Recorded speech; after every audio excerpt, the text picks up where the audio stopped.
Donc je suis dans Photoshop et fichier ouvrir. Voilà le nom de la scène, mais .psd. Ouvrir. Et voilà, touche F pour passer plein écran. Ça, c'était un rendu moyen, en fait, comme qualité.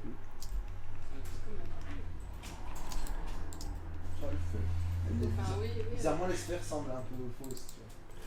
Il n'y a que le cube qui semble réel. Mais alors, qu'est-ce qu'on a dans la palette des calques? Plein de choses intéressantes, notamment ceci. Masque de sélection de matière. C'est les différentes matières qui existent dans l'image sont montrées par des couleurs. Et donc avec, par exemple, la baguette magique, pourquoi pas. La baguette magique ici, derrière l'outil de sélection rapide, la baguette magique. Je vais pouvoir aller sélectionner une matière ou l'autre. Il se trouve que j'ai 4 matières différentes ici. Tiens.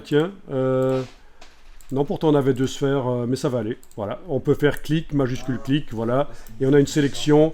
Et puis on enlève l'œil en face des calques supplémentaires, là le groupe calques supplémentaires. On a une sélection qui va nous permettre de justement, tu disais que les sphères avaient l'air pas très réelles.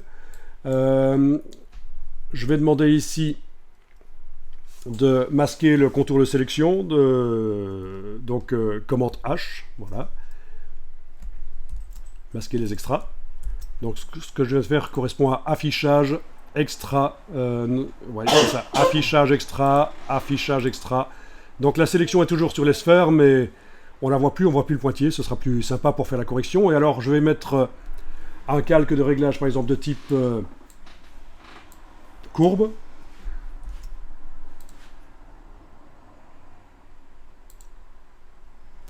Je vous montre un peu la logique, hein.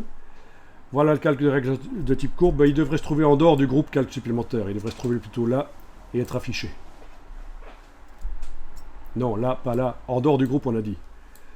Ah.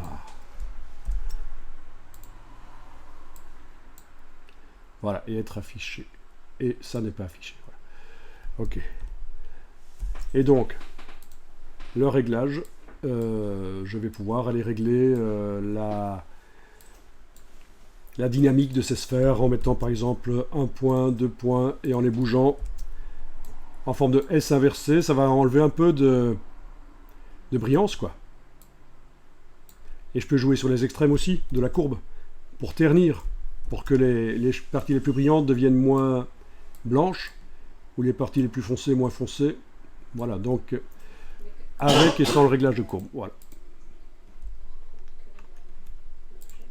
Donc, je répète, c'est vrai que c'était pas si évident, moi c'est du Photoshop en fait. Hein. Donc, dans les calques supplémentaires, en ayant affiché le masque de sélection de matière, là, ce qui dans ce cas-ci reviendrait au même que d'afficher le masque de sélection d'objet. J'ai donc fait, avec la baguette magique, un clic sur un objet. Je vais le faire sur les cubes, tiens là. Premier cube ici. Si je veux modifier aussi l'autre cube, touche Shift et je clique, voilà, les deux sont sélectionnés. Je fais un commande H, autrement dit affichage extra, pour que la sélection soit plus visible. J'enlève l'œil en face des calques supplémentaires, je travaille sur le calque là. Voilà, c'est plutôt comme ça qu'il faut faire. Tout à l'heure j'ai eu un petit problème parce que je n'avais pas été assez propre dans ma méthode, mais j'enlève l'œil en face des calques supplémentaires, j'active le calque de l'image rendue là, et je vais mettre par exemple un calque de réglage. Ah bah tiens, je vais mettre teinte de saturation. Ouais, teinte de saturation, c'est pas mal. Et je vais aller modifier la saturation des cubes, voilà. Ou leur teinte. Ou les deux, voilà. Donc vous voyez le principe. Et si le réglage est trop fort, bien sûr, vous diminuez l'opacité du calque de réglage. Et ça va faire le même réglage, mais moins fort. Voilà. Il se mélange en quelque sorte avec l'original. Si on est à 0%, c'est aucun réglage qui se fait. Si on est à 100%, c'est la totale. Bonne astuce à retenir, hein, quand vous mettez un calque de réglage, si vous avez trouvé le bon réglage mais qu'il est trop fort, vous diminuez l'opacité du calque de réglage. Voilà. Donc voilà le calque de réglage sur mes cubes.